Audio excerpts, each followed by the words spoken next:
Welcome back to Unsolicited Feedback, the podcast where we cut through the noise, skip the corporate jargon, and get real about what actually drives results.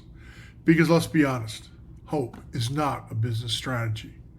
I'm your host, Chuck Knabusch, the operations guy, and after 40 plus years across the military, corporate America, and now entrepreneurship, I've seen what works, what breaks, and why leadership planning and execution are the great separators between average and exceptional results. As you're catching the replay, send your thoughts or challenges directly to me at chuck@1310.com. That's chuck@1310.com. Hey, your time matters, so let's jump straight into today's topic. You're solving the wrong problems. I want to challenge something that you've probably been taught your entire career. The problem you see is almost never the problem you have. Think about that for a moment. Every day, leaders walk into their businesses and see problems that, seem obvious. Production is behind, customers are complaining, quality has slipped, overtime may be climbing, or projects are late. Communication seems broken, and people appear frustrated. Naturally, we start thinking, what should we do? Hire more people. Schedule another meeting. Maybe we ask for another report, or we tighten supervision. We create another policy. I know, I've done it. You probably have too. Sometimes those things help for a little while, but often they simply make the organization busier without making it better. Because here's what I've learned after more than 3 decades of leading operations. The problems you can see rarely tell you where they began. They only tell you where they finally became impossible to ignore. That's why I want to leave you with one simple thought today. Don't ask what's going wrong. Ask where it began. That single question has changed the way I look at organizations. And I think it might change the way you look at yours too. Human beings are naturally drawn toward what's visible. If a customer is upset, we focus on the customer. If quality drops, we focus on quality. If deliveries are late, our focus turns to shipping. But if turnover increases, we focus on hiring. But think about medicine for a moment. If someone develops a fever, no competent physician celebrates because they've identified the problem. A fever isn't the problem. It's evidence. Evidence that something else is happening inside the body. Organizations work exactly the same way. Late shipments, missed deadlines, poor communication, quality issues, employee frustration, those usually aren't the problem. They're merely the symptoms. Unfortunately, organizations spend enormous amounts of time and energy becoming better at managing symptoms instead of discovering what created them.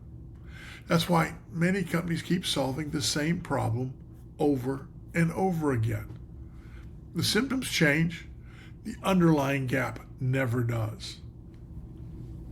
So don't just ask what's wrong. Ask where it began. Years ago, I watched production slowly decline over the course of, about a week. Nobody could explain it, but everybody had a theory. Well, the operators, they blamed material shortages. Maintenance, they blamed training. Engineering questioned the specifications, and supervisors, they blamed inexperienced employees. Every explanation sounded plausible, reasonable even. Every person genuinely believed what they were saying. Nobody was lying. They were simply describing the world as they experienced it. Eventually, someone stepped back and started asking different questions. Not who's responsible, but instead, where did this actually begin? And that changed everything. We eventually discovered that 3 workstations were sharing a single measurement tool. That was it. Nothing dramatic, nothing complicated. Over time, small process changes had created one tiny constraint that quietly slowed the entire operation. The people weren't underperforming. The system was. Once we removed that obstacle, production returned almost immediately. That experience fundamentally changed the way I lead because I realized something. People are usually doing exactly what the system allows them to do. If you really want to improve performance, don't ask what's wrong. Ask where it began. This realization eventually became one of the reasons I built my leadership planning and execution framework. Leadership creates direction, planning creates alignment, and execution reveals reality. Notice that execution comes last. That's important. Execution doesn't invent organizational problems. Execution exposes them. If leadership hasn't created clear priorities, execution exposes it. If planning failed to think through handoffs, execution exposes it. If standards are inconsistent, execution exposes it too.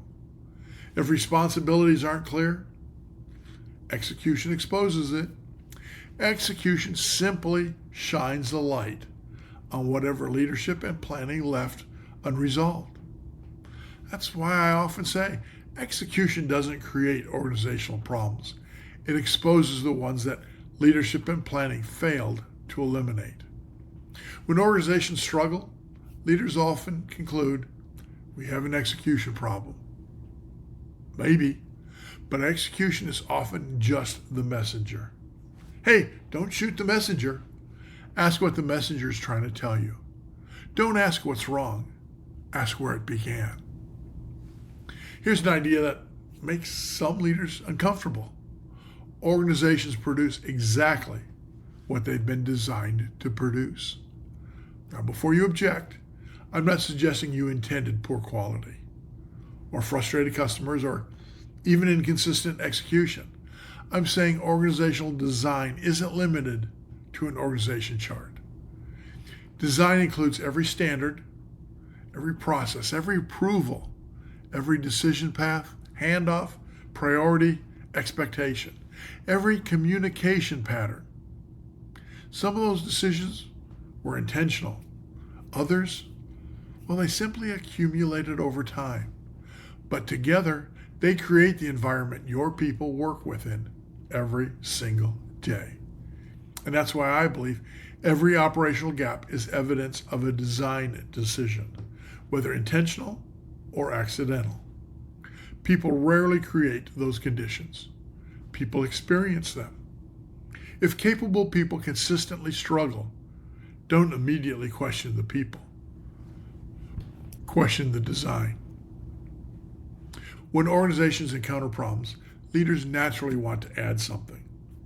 Another report, another meeting, one more approval, another policy, another manager.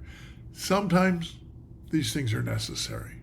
Often, they simply create more complexity.